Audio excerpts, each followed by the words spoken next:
mahasiswa itu lebih memilih organisasi yang lain di lain HMI gitu. Bagaimanapun untuk mencapai puncak kekuasaan di HMI cabang Ciputat, lagi-lagi berbicara basis massa. Ada itikat baik. Ada salah satu organisasi yang gua sempat tertarik juga. Terus Tapi masih relevan gak sih itu sebenarnya HMI ini? mereka yang mau konsisten dengan kegiatan-kegiatan yang adaptif, mereka yang mau ngebuka pemikiran generasi hari ini, gitu, itu tetap meningkat, gitu. Bahwa organisasi harus bisa melihat psikologis setiap kebutuhan mahasiswa dong. Makanya baik-baik bersikap, baik bijak-bijak dalam melihat situasi, tapi jangan abai juga, gitu kira-kira. Orang-orang banyak yang bilang bahwa HMI cabang Ciputat itu sebagai apa ya? Ada salah satu keistimewaan khusus lah kira-kira begitu gitu. Bagaimana lu menanggapi itu, Tom? Itu kan pasti jadi beban. Tapi sejauh ini rekomendasi yang diberikan oleh HMI cabang Ciputat diterima oleh PBHMI. Jadi segala sesuatu apapun bentuknya yang belum terjadi, itu masih bisa diupayakan. Nah, di NDP itu apakah memang sefilosofis itu ditulis oleh Cak Nur? Yang ditanggung oleh pemerintahan hari ini adalah beban pemerintahan sebelumnya selama 10 tahun. Berarti dia khianat terhadap undang-undang. Iya. Khianat terhadap Jelas. konstitusi. 1000 hal positif itu akan kalah dengan satu hal negatif.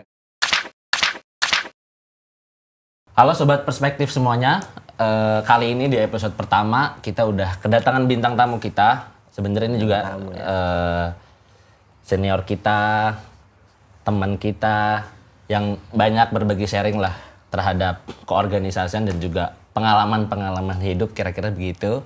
Pengalaman hidup kampus terutama ya. Pengalaman hidup kampus terutama gitu kan.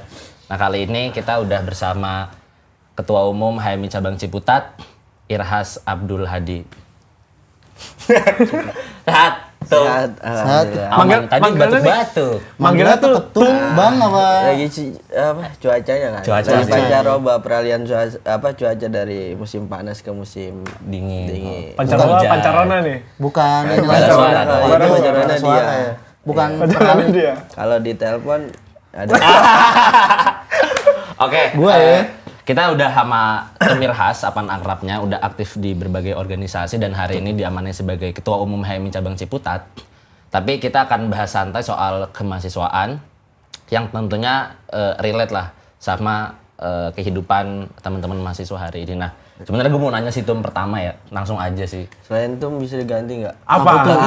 Gak bisa. Bung tuh kayaknya. Hidup mahasiswa gitu kan. Mau tum apa kanda? Oh, Iya, tum kanda apa abang dah?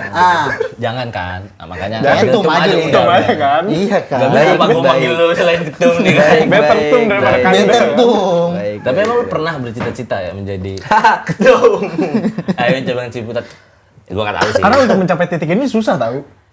Jadi ketua umum HMI setahu kita ya. Iya. Gimana ya? Kalau bercita-cita, ya namanya kehidupan mahasiswa ya. Pasang surut dalam artian ada tiba-tiba kayaknya menarik gitu loh. Kalau misalnya jadi ketua umum. Cuma satu sisi, buat apa gitu. Kadang sempet ya namanya kehidupan mahasiswa suka labil ya. Kadang ada keinginan, kadang enggak. Cuma by moment setelah proses dinamika yang menarik di cabang ini, akhirnya ya coba bismillah gitu lah.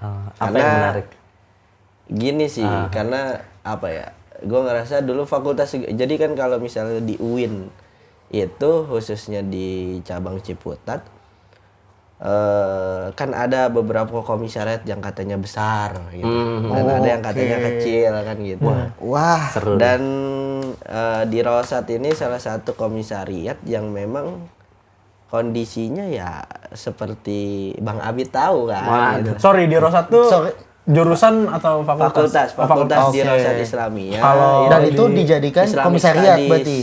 Oh, Islamic Studies, studi Islam. Studi Islam. Oke. Sederhananya Islamic Studies itu salah satu program yang bekerjasama dengan Kairo Al Azhar. Oke. Nah, karena base-nya mahasiswanya rata-rata itu adalah pondok pesantren. Rata-rata Nahdiyin, meskipun nggak seluruhnya Nahdiyin ya, ada Muhammadiyah, NU, Persis, Syiah ada mungkin. Nah, wajar ketika pada akhirnya mahasiswa itu lebih memilih organisasi yang lain di lain HMI gitu loh. Nah, dibandingkan dengan fakultas-fakultas lain bahwa HMI di Dirasat itu cukup minoritas bisa dibahasakan begitu. Dan rata-rata kan seperti yang diketahui rata-rata ya bagaimanapun untuk mencapai puncak kekuasaan di HMI cabang Ciputat lagi-lagi berbicara basis massa karena kan terhitung tuh setiap komisariat nggak punya suara yang sama tapi based on kader. Ada yang mereka LK nyampe 400 per 100 meter angkatan, ada yang 200 100 Banyak banget di Rosat kan ya paling alhamdulillah sekarang bisa 30 sampai 50 orang per Berarti kalau LK. misalkan cabang Ciputat berapa tuh akumulasinya tuh? Iya, 1000 nyampe ya? 1000 lebih pastinya based on kadernya. Nah, disitulah melihat bahwa di Rosat ini nggak pernah mungkin entah gue yang terlalu mendilematis keadaan bahwa di Rosat ini adalah komisariat kecil, tidak dianggap, akhirnya mencoba untuk berkontestasi. Setidaknya ada loh di Rosat gitu. Berarti berangkat dari ambisi itu tuh. Iya, salah satunya. Masa mau di-spill juga terkait masalah Presiden DMAU? Kita lanjut juga Itu lah ya. Oke. Itu nggak Mau dibahas? nggak di dalam storyboard. Nggak dalam. Tapi sebelum jauh kira-kira ada cita-cita menjadi ketua umum. Kira-kira kenapa Cita-cita kayaknya enggak Oke, sampai apa dong? cita-cita. Mimpi? Enggak, gitu. berat. Ambisi Enggak. lah, ambisi. sebelum ada kejadian Ada bahwa keinginan aja. Berat kalau berbicara tentang Kalau- cita-cita, mimpi. Kalau bahasa aktivisnya kan ada itikat baik. Ada bahasa aktivisnya kan itikat baik nih. bahasanya diperhalus. Sebelum ada itikat baik mencalonkan untuk menjadi ketua umum HMI, kita tarik mundur agak jauh nih. Kenapa Gua tahu Tumirha nih sendiri memilih HMI? Gitu. Sedangkan pada saat itu kan pondok pesantren mayoritas dan Iya, nggak memilih HMI. Gitu. Dan Oke. pondok gue juga termasuk Nahdiyin. Nah, Almarhum oke. Kiai Maimun Ali kebetulan pernah menjadi ketua Rois Suriyah di PWNU Banten gitu. Dan banyaklah sekiranya mungkin dulu sempat berpikiran, maksudnya bahasa visioner pragmatis gue kurang paham bahwa waktu itu kayaknya menarik kalau misalnya gue masuk salah satu organisasi lah. Iya. Dan ada percepatan lah Iya. karena relasi yang gue miliki pastinya. Nah, tapi karena ada salah satu organisasi yang gue sempat tertarik juga, terus Sebut saja inisialnya. enggak kayaknya Enggak disebut ya? Jangan mau ya. Soalnya kalau inisial Takut digugat ya. bukan gak digugat, enggak. lebih kayak Nggak perlu. udah sampai sini gue ngerasa semua organisasi sama. fase pendewasaan. Iya, Bijak. Mungkin Oh, memang. kalau yang lain masih berpikir gontok-gontokan, kita lebih baik berpikir Kalau kita kolaborasi. kalau kita nih tanpa ketua umum mungkin masih Mungkin masih gontok-gontokan. Emang iya ya? Nggak tahu. Gue udah pada kompromi semua. Mungkin. Nggak tahu sih. Iya. Nah, di situ karena pola rekrutmen kan gua diminta untuk mencari tahu siapa aja yang mau masuk HMI. Padahal gua nggak tertarik tuh sebelumnya di HMI. Oke. Gue tahu siapa aja karena pelaku yang merekrut pun temen gue sendiri gitu loh.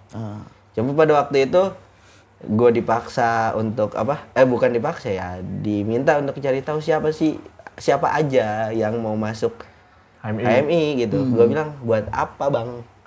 Karena menurut gue kebebasan mereka buat milih mau ikut mana, tertarik mana. Udah sedewasa itu ya dulu.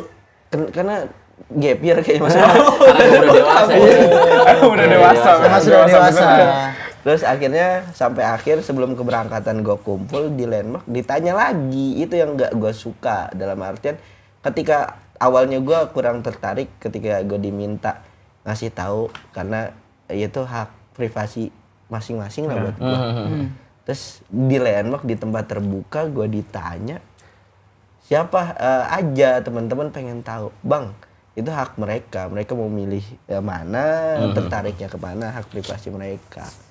Disitulah gue untuk memutuskan pada akhirnya gue nggak berangkat untuk kegiatan yang organisasi yang sebelumnya gue pilih. Akhirnya gue memutuskan untuk nyari tahu yang lain dan akhirnya gue lebih tertarik ke HMI karena gue rasa banyak membuka pikiran gua, caranya elegan, soft dan menarik, dan gua sampai per hari ini ya karena HMI gue bisa berpikir demikian. Oh, peran HMI berarti banyak banget dong di kehidupan Lumayan besar. Pemirhas, iya.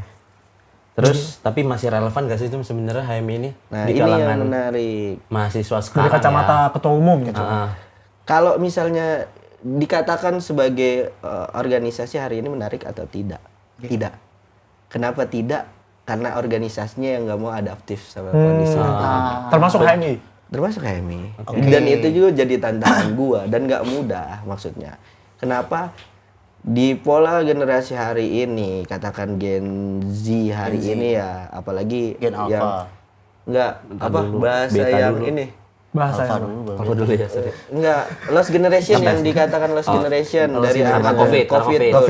2020 sampai 2022 itu mereka udah terbiasa Dengan kehidupan digital. dengan hidupan digital, asik dengan dunianya sendiri, punya pandangan sendiri yang dimana arus informasi itu dipaksakan untuk masuk terus, kan gitu. Akhirnya nggak bisa fokus dia terhadap sesuatu. Dan terlebih gue melihat bahwa organisasi itu kurang di situ untuk pengembangan di digitalisasi. Masih dengan kondisi konvensional ya diskusi ya melingkar. nongkrong melingkar. Terus apalagi nggak mau ngebahas terkait masalah digital marketing, nggak mau ngebahas tentang e-commerce, hal-hal yang dibutuhkan ya dan hal-hal yang relevan ya. dibutuhkan hari ini dan sangat dekat dengan generasi hari ini gitu tentang digitalisasi.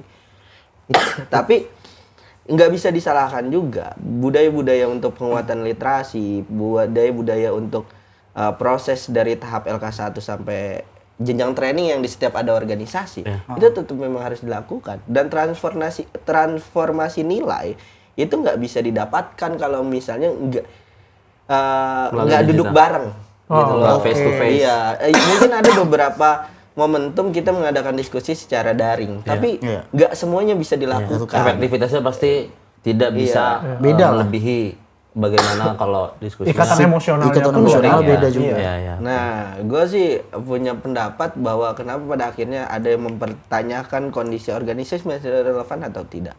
Karena transformasi nilai dari generasi ke generasi itu sempat putus di lost generation ini. Karena mereka dipaksakan untuk habit. Kan katanya untuk membentuk suatu kebudayaan habit yang baru itu diperlukan waktu 40 hari. Apalagi ini 2 tahun lebih. Mereka dipaksakan untuk belajar secara mandiri, bahkan ada pertanyaan apakah gurunya juga udah paham metode untuk pembelajaran daring ini, sehingga kan tumbuh kembang anak itu sesuka-suka mereka, Bahkan sebebas-bebas mereka. Gurunya aja beradaptasi itu ya Iya, terhadap kondisi digital waktu itu. itu kan yang jadi pertanyaan. Dan kurikulum Merdeka menurut gua masih perlu dikembangkan, evaluasi, ditinjau ulang. Karena salah satu hal yang mungkin gue sempat, soalnya kan banyak ya di organisasi itu dikatakan senioritas, tekanan dan lain sebagainya. Kalau gue sih menganggap bahwa itu adalah pembiasaan dan pembelajaran mental. Makanya coba bandingkan anak-anak yang masih dapat ranking, maksudnya budaya kompetitif di dapat sekolah. Dia gimana caranya gue harus dapat ranking, gimana caranya gue supaya nggak dicengin karena ranking gue terbawah. Itu kan jadi pressure tuh. Terus supaya bisa lulus UN gue harus belajar banyak lah gitu loh. Jangan main-main lah istilahnya, supaya ranking gue bisa unggul atau gue bisa naik kelas atau bisa lulus, kan begitu. Itu udah terbangun gitu loh dari mereka sekolah. Akhirnya di mereka kuliah, ya di kuliah yang penting kan lu masuk kelas, lu ngerjain skripsi, lu bisa lulus. Akhirnya mereka masuk ke dunia kerja. Mentalitas itu udah kebangun. Nah, masalahnya mereka yang nggak diajarkan budaya kompetitif, mereka yang mentalnya tidak terbentuk sebelumnya, akhirnya masuk dunia kerja, kena pressure dikit. Makanya banyak yang dikeluhkan oleh HRD, katakan bahwa ketika mereka dapat tekanan dikit, Mental mereka ngeluh. Atau bahasa hari ini mental health. Mental health-nya Nah, terganggu. ya pro kontra lah pembahasan terkait hal ini, tapi itu dari pandangan gue pribadi bahwa Pengaruhnya ya. itu salah satu pengaruh kurikulum yang hari ini perlu dikaji lebih dalam lagi gitu. Ya meskipun isu mental health itu harus ada diagnosa pasti dari psikolog atau psikiater ya. Nah, makanya runtutan dari mulai kurikulum pendidikan, latar belakang si anak, sampai akhirnya ke budaya organisasi hari ini, itu saling berkaitan semuanya. Gitu loh. Makanya hari ini organisasi menarik atau tidak? Untuk pandangan generasi hari ini bisa jadi tidak. Kan gitu. Kecuali organisasi hari ini bisa evaluasi besar-besaran. Adaptif. Nah, atau coba memaksa untuk mengarsir kembali bahwa mana yang baik, mana yang buruk, kan gitu. Iya. Atau biasanya di kalangan Nahdliyin mengatakan bahwa al-muhafadzatu al-qadimi misalnya wal akhdhu bil jadidil aslah, kan gitu. Makanya ada tip intinya. Dirosat banget ya. Enggak. Terbukti. Di Rosat, Bos. Ijazahnya asli. Sebenarnya ada bahasa Arabnya lah. Ijazah asli ya. Ijazah asli. Ijazah asli berarti bisa dibuktikan ya. Nah makanya itu kalau misalkan dari pendapat Enten itu berarti Aneh berarti ya jawabnya. kan ngomongnya tadi masih bahasa Arab, berarti kan aneh Enten nih. Tapi Emang Arab asli kan? Apa Arab maklum memang. Arab maklum. Nah, kalau misalkan menurut Enten itu kalau dari statement lu tadi berarti peminatnya organisasi atau khususnya HMI itu menurun jauh atau ngestak aja itu. Atau malah meningkat? Iya, mungkin bisa jadi meningkat. Ada yang meningkat, ada yang menurun tentunya. Karena itu mereka yang mau konsisten dengan kegiatan-kegiatan yang adaptif, mereka yang mau ngebuka pemikiran generasi hari ini, gitu. Itu tetap meningkat gitu. Cuma mereka yang cenderung pasif, kegiatan nggak mau ngadain, apalagi tidak terima dengan kegiatan-kegiatan yang hari ini arahnya orientasi terhadap digitalisasi, makanya akan tertinggal. Coba, gue respect salah satu komisariat yang ada di HMI Cabang Ciputat, salah satunya Kafeis. Mereka udah mulai ngadain konten. KPS itu apa? Kafeis itu Komisariat Fakultas Ekonomi dan Bisnis. Iya. Oh, oke. Nah, di cabang Karena Ciputat. kenapa? Karena dia udah mulai buka TikTok, udah mulai buat konten di Instagram feed buat ini. Mungkin salah satunya di Roset juga udah mulai ya kemarin. Cuma sangat disayangkan ketika ada digitalisasi nggak dimaksimalkan, baik itu baik konten reels, konten TikTok, short video gitu, yang kontennya edukatif kan gitu, atau bisa menyalurkan ekspresi kader-kadernya, tapi sangat minim, belum semuanya begitu. kayak sebatas infografis gitu tuh belum mulai Belum masih. marak ya kalau di komisariat Iya. Ciputat tuh. Dan mungkin ada beberapa di komisariat yang gue lihat tuh ada anak-anak UB, itu menarik. Anak UB, cabang-cabang Kota Malang, Bandung tuh yang Menarik Pak. ya gua Konten-konten karuselnya memang bagus sih. Bagus. itu. Nah, Maksudnya tapi itu yang perlu dipersiapkan. Tapi salah satu tantangannya kan sebenarnya adalah bagaimana menjaga spirit organisasi ekstra ya, Cipayung lah, khususnya HMI gitu. Dengan ekspektasi mahasiswa yang dia mau magang, ya kan, dia mau ada portofolio yang jelas. cukup, ya, bahkan kadang portofolio cukup aja nggak cukup untuk mendapatkan pekerjaan yang layak, Nggak gitu. menjamin. Nggak menjamin gitu. Nah itu gimana cara HMI untuk menanggulangi itu ya, dan apakah itu juga salah satu penyebab gitu kenapa peminat HMI semakin kesini semakin menurun? Itu yang dimaksud dengan adaptif, dalam artian bahwa organisasi harus bisa melihat psikologis setiap Kader. kebutuhan mahasiswa dong. Jangan kader dulu, mahasiswa Oh, dulu. mahasiswa dulu, oke. Iya, karena ternyata hari ini mahasiswa lebih tertarik dengan organisasi yang bisa memberikan pelatihan-pelatihan, bisa menyalurkan kegiatan mereka untuk magang-magang kan gitu. Nah, sangat disayangkan kalau misalnya ternyata itu tidak bisa dibaca oleh organisasi khususnya HMI.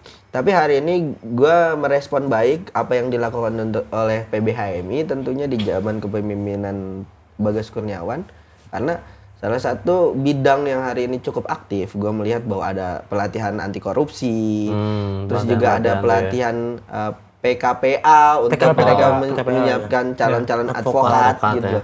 Itu PBHMI udah mulai merespon. Tinggal bagaimana yang ya gue kurang paham regulasi, tapi sejauh ini rekomendasi yang diberikan oleh HMI Cabang Ciputat diterima oleh PBHMI. Tapi bagaimana dengan cabang-cabang lain? Harapan besarnya ya kuota itu bisa lebih ditambah. Satu, lebih variatif lagi pelatihan-pelatihannya sehingga bisa menyalurkan nih gitu loh minat-minat kader untuk ke arah jenjang profesional itu terfasilitasi. Tentunya alhamdulillah sih dari beberapa yang gue pernah pribadi untuk coba komunikasi ada yang bisa menyalurkan, cuma belum gue buka tentunya karena harus pertimbangan. Salah satu yang gue buka ya tentang masalah peternakan.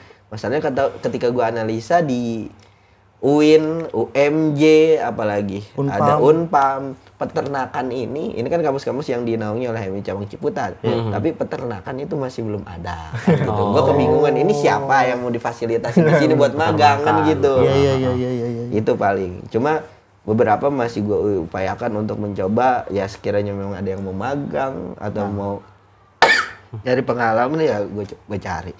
Begitu sih paling. Tapi pelatihan-pelatihan yang tadi Ras sebutin itu kayak PKPA atau pelatihan anti korupsi itu terbuka untuk umum atau untuk anak HMI aja? Terbuka untuk anak HMI tentunya. Terbuka untuk anak HMI aja berarti. Nah, kan dari situ seharusnya bisa untuk ya entah untuk upaya campaign atau branding konten kan supaya di mana bahwa mahasiswa luas bisa tahu bahwa oh ternyata HMI bisa memfasilitasi PKPA. Ternyata ada HMI bisa memfasilitasi sekolah anti korupsi atau pelatihan-pelatihan yang lain yang bersertifikasi BNSP. Begitu. Itu salah satu cara mengkader supaya orang-orang tuh ikut HMI dulu deh. Iya, Biar cuma itu ada strategi, maksudnya ada upaya yang seharusnya benar-benar dilakukan, disaring kembali. Karena kalau misalnya pola pikirnya cuma kayak gitu ya Orientasinya sederhana, mereka nyampe di situ terus nggak peduli lagi sama HMI, nggak bisa gitu. Ya baik itu entah mereka harus mengikuti kegiatan LK1, abis itu ada harus follow up, upgrading, tanggung jawab sama kepanitiaan setiap kegiatan komisariat, baru mereka bisa dapat rekomendasi. Kan itu bisa upaya lebih supaya memiliki rasa kepemilikan terhadap organisasi ini. Gitu sih. Itu mungkin langkah-langkah menarik yang bisa dilakukan sebelum mengeluarkan rekomendasi. ada kayak dua cara nih tuh. Kayak di zaman sekarang ini kan karena ada lost generation itu salah satunya, kemudian peminat mahasiswa ini terhadap organisasi ekstra ini kan lagi minim, lagi menurun trennya. Nah, kalau ada calon kader mahasiswa nih mau masuk HMI, dia minatnya terhadap orientasi itu dulu. Nanti ketika di dalam, ketika udah masuk jadi kader, jadi HMI, itu baru di dunia lah, kalau kata anak-anak di Rosat lah ya. Kita perbarui niat nih di dalam. Atau bagusnya dari awal orientasinya dibenerin dulu, baru masuk HMI. Nah, menurut Tumirhas tuh lebih works yang mana? Masuk dulu. Kenapa? Karena wajar, diiming-imingi dulu masuk. Nah, cuma kan polanya, lu nggak bisa sembarangan gua kasih rekom nih. Tapi lu harus ikut kegiatan komisariat lu harus ikut upgrading, follow up, jenjang training lanjutan, kepanitiaan kan gitu. Baru nih gue kasih nih rekomendasi karena portofolio lu udah lengkap udah kan bagus, gitu kira-kira. Dan jadi orang yang bertahan itu kayaknya nggak banyak ya. Iya, dan itulah mau seleksi alam pada akhirnya. Iya. Kawat Chandra di muka. Wah, ngeri. Kata dia. Bisik-bisik tadi. Bisik-bisik ya kau. Kawat Chandra di muka ya. Emang intelektual banget sih orang Arab ini sih. Jadi gimana? Enggak ya? Iya, jadi nah, ini siapa ya? Oh, dari tadi nggak tahu ini siapa. Nggak tahu, padahal ya Allah, padahal berantem. Staff. Jangan. Oh, jangan, nggak boleh. Tahu. Jadi gimana? Jadi gimana? Staff sama apa? Bukan, apa? Chandra di muka ya? Bang siapa kalau bisa ngetek? Jadi gimana? Dibacain. Gimana? Nah, karena adaptasi proses digitalisasi itu tuh, itu penting kan menurut Tumirhas dan menurut kita semua mungkin penting. Ya, abang-abang di sini kan yang adaptif terhadap digital, makanya ada perspektif kan begitu kira-kira. Waduh, kena tiup. Ngobrol aja sih. Boleh. Karena Kok kita kan? dia lu kayak mau minjem duit. Kayak belum sih sebenarnya. Sur juga ini kita kan. Nah, karena digitalisasi itu penting kan. Sakit. Nah, apakah digitalisasi ini atau sosial media lah kita katakan, kita persempit menjadi sosial media atau sosial chat ini menjadi tantangan tersendiri untuk HMI supaya kadernya nih banyak. Karena di sisi lain ini dua mata pisau nih tuh. Di sisi lain media sosial ini membuat malas kader-kader HMI karena ya udah gue sosmedan aja lah Ya, atau nggak usah baca buku. Iya, bikin konten yang lain aja. Atau malah itu menguntungkan anak-anak HMI untuk wah nih sosial Bisa media belajar bagus nih. dengan mudah. Nah, iya. Kan gini, lagi-lagi basicnya ya jangan sampai lu cuma pakai chat GPT-nya gitu loh. Sejauh apa sih ChatGPT bisa baca satu buku tentang Deskapital misalnya atau buku tentang pergolakan pemikirannya Ahmad Wahid kan gitu. Gua sebut-sebut tadi nama buku aja belum tentu kader sekarang tahu kan Iya. begitu. Jujur gue juga nggak tahu. Apalagi gua gitu. Bisa aja bang. Lanjut. Nah, Merasa tersudut. nah dalam artian gini bahwa dikatakan dari lo hasil bacaan buku aja lo cuma bisa nangkep 20%-nya Ya, gitu ya, dari ya. Belum tentu ya. Iya, apalagi ChatGPT hasil resume yang ada di di website coba dianalisa sama dia sendiri kan gitu. Nah, ketika lu mau buat microblog, mau buat tulisan, ya itu bisa dipublish di dalam dunia digital, sosial media gitu. Cuma ya bentuk base-nya apalagi? Iya, sumbernya kan gitu. Coba cari sumber-sumber primer gitu loh. Lalu tetap harus baca buku. HMI bisa besar per hari ini karena baca buku. Kalau misalnya bukan cuma HMI lah ya, gitu banyak. Ya misalnya GMN ini orientasi ke kiri kan gitu. Kalau HMI kemana tuh? HMI semua kayaknya. Kanan kiri, kanan tengah, kiri, atas, tengah bawah, ada. serong kanan, serong kiri, serong. Kayak stick PS. Iya makanya Jalan itu semua. yang menarik dari HMI. Kalau misalnya lagi berpikir tentang faksi atau firqah, ya kita Syiah ada. Salafi ada, Muhammadiyah ada, NU ada, ya banyak lah gitu. Nah, maksud dari gua adalah gimana caranya lu untuk membuat digitalisasi kontennya harus balik ke sumber primer. Oke. Tetap harus baca buku begitu. Justru menjadi pemantik kalau lu mau buat konten ya lu baca buku dulu gitu ya. Buat Itu konten. bener. Karena hal di dunia ini apapun harus membaca dulu sih, membaca dan menulis. Bener. Bahkan kita bikin kayak gini kan harus baca dulu. Baca apa tuh? Ya, Baca Deskapital mungkin. Iya. Deskapital kita baru Atau denger nih. politik Setidak-tidaknya pemikiran baca Ahmad algoritma Wahid. ya. Setidak-tidaknya baca algoritma di medsos kan. Apa algoritmanya hari ini? Nah, kalau misalkan, jadi menurut lo nih tuh. Dikacangin. Udah biasa sih saudara. Oh, udah biasa. Oh. Nih kalau Mukanya menurut lo merah, nih, mukanya merah. dari semua yang tadi nih tuh. Yang perkembangan zaman, digitalisasi, minimnya kader yang pada akhirnya turun, apa itu yang membuat pada akhirnya mahasiswa secara keseluruhan, baik yang dia berorganisasi atau tidak, itu membuat dia yang jadi cenderung suasana itu jadi adem ayem, nggak yang berisik lagi, nggak yang bersuara lagi. Apakah karena semua hasil yang tadi atau emang karena transisinya emang lagi gen alpha dan gen Z ini udah malas bersuara aja? Bersuara dalam artian mengutarakan pendapat gitu. Mengutarakan pendapat dan mengekspresikan di luar di ruang publik gitu. Mengkritisi Kan pemerintah. Kan banyak. zaman dulu kan banyak banget tuh. Menekan. Makanya. Maksud gua, cara itu banyak, nggak bisa disalahkan juga kalau misalnya Gen Z, Gen Alpha pengen bersuara lewat media sosial. Banyak kok. Dari kasus-kasus yang diungkit cuma gara-gara netizen yang berisik di media sosial. Viral based Akhirnya policy ya? Iya. Duh. Sehingga Wah, keluar ya. bahasa no viral no justice kan oke. gitu. Itu kan lahir dari gerakan-gerakan di media sosial. Bukan hanya untuk melakukan kritik adalah melakukan aksi demonstrasi. Ya gue katakan hari ini banyak kok yang cuma nyari keuntungan dari aksi demonstrasi. Oh, Banyak. ada kok. Harus dong. Mau dibacain ya semua. Ada emang keuntungannya Boleh, maksudnya. Mau dibacain semua yang ada di sini. Wah. Aja siapa aja. Enggak, maksudnya apa namanya? Ya maksudnya ya aksi-aksi titipan. Gue nggak munak lah, maksud gue ada kok yang Munadi, beberapa yang- Munadi kan. Munaro. Boleh.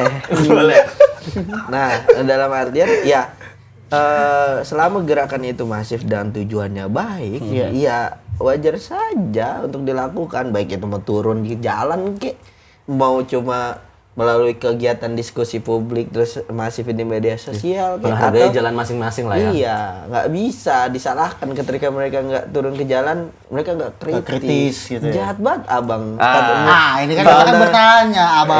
Iya. Maksudnya Jalan kalau juang orang-orang beda-beda. Iya. oh berarti Nggak emang daya bisa. juangnya aja yang berbeda. Jadi dan jangan dikatakan visi. mereka turun ke jalan adalah simbol Paling kritis. paling kritis, Paling berjuang baik, gitu ya. paling berjuang enggak juga.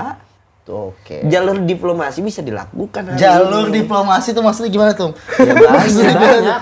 Oh banyak ya? Gimana contohnya apa? Tadi siapa yang ngeluarin statement? Yang bilang banyak kan? Ya kan misalnya kalau misalnya kita buat polis brief ya, polis Ya. brief. Policy brief baik ke Terus, situ ya arahnya. terus kita coba audiensi Ya. untuk Oh, melakukan iya, iya, kegiatan atau sekedar buat tulisan di up di media sosial. Saya rasa hari ini pemerintah lebih takut dengan apa yang viral di media sosial kan gitu. Dibanding Turun ke jalan itu siapa ngapain Secara- biarin aja. Bahkan kan nggak sedikit orang aksi turun ke jalan diteriakin sama pengguna lalu lintas Iya. kan maksudnya Bikin orang macet. pulang, Bikin orang macet pulang aja. kerja capek-capek Capek. kan gitu. Cuma seharusnya ya kasih juga Ruang lah buat mereka yang mau berekspresi di Iya, jalan. jangan juga. Menghakimi karena nggak sedikit juga tuntutan-tuntutan yang dilakukan di jalan itu berhasil membuahkan hasil. Bahkan 98 hari ini bisa. Hari ini mau ngomongin kita. Hari ini mau Apa yang ngomongin. Enggak maksudnya 98 salah satu rezim itu bisa gugur ya bisa turun ke jalan kan. itu. Dan nggak bisa dipungkiri dampak baiknya juga Baik buruk sih. berpengaruh. Baik buruk sih. Oh baik Ah, buruk. baik apa buruk? Karena belum benar-benar baik dong. Ah ya. Tapi demokrasi pasca runtuhnya itu kan gitu. Masih banyak orang kelaparan gitu. Berarti- kan. Kemiskinan masih tinggi. Berarti demokrasi transisi namanya ya. Boleh suka-suka abang. Oh. gitu. Keren tapi Kenapa namanya keren demokrasi Apa transisi. sih? Kenapa? Kan tapi kan karena kan dibilang tadi demokrasi sedang transisi. Nah, menurut lu nih Tom, kondisi Banyak tanya transisi, ya, banyak tanya Iya dia. banyak tanya ih. karena itu apa ya? Maksud gua haus akan ilmu.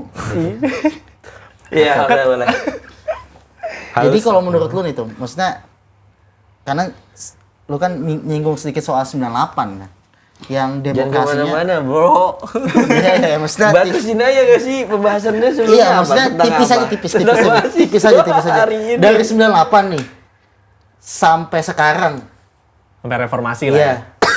Kalau dulu tuh, maksudnya vibes-nya berorganisasi kan tinggi kan. Giroh. Giroh berorganisasi. Ya kalau bahasa ininya kan Enggak dirusat doang kok. Iya, oke. Langsung dipatahin. Oke, perbendaharaan kata Arabnya kan giroh kan. Nah, kalau dulu vibes-nya kan kenceng tuh. Kalau sekarang ya udah menurun aja gitu. Itu karena emang suasananya dari atas itu menciptakan ada dinamika sehingga pada akhirnya yang di bawah menyambut dengan adanya giroh atau ya udah memang Dari atas tuh udah Atasnya siapa? maksudnya dari sistem pemerintahan Yang jelas dari ya. kekuasaan Oh, maksud gua dari kekuasaan. dari kekuasaan, Kekuasaan aja udah terus sebenarnya. grassroots yang menyambut dengan giroh. Jadi giroh diatur atau oleh kekuasaan. memang Berarti diciptakan pemerintah Enggak. untuk melakukan ada gua kegiatan nggak di ngomong bawah. ke situ, gua nggak ngomong ke situ. Gimana? Implikasi gua nggak sampai situ tuh, implikasi gua nggak sampai situ. Implikasi Maksudnya- apaan tuh bang? apa? Implikasi apaan tuh bang? Implikasi gua nggak sampai situ mas.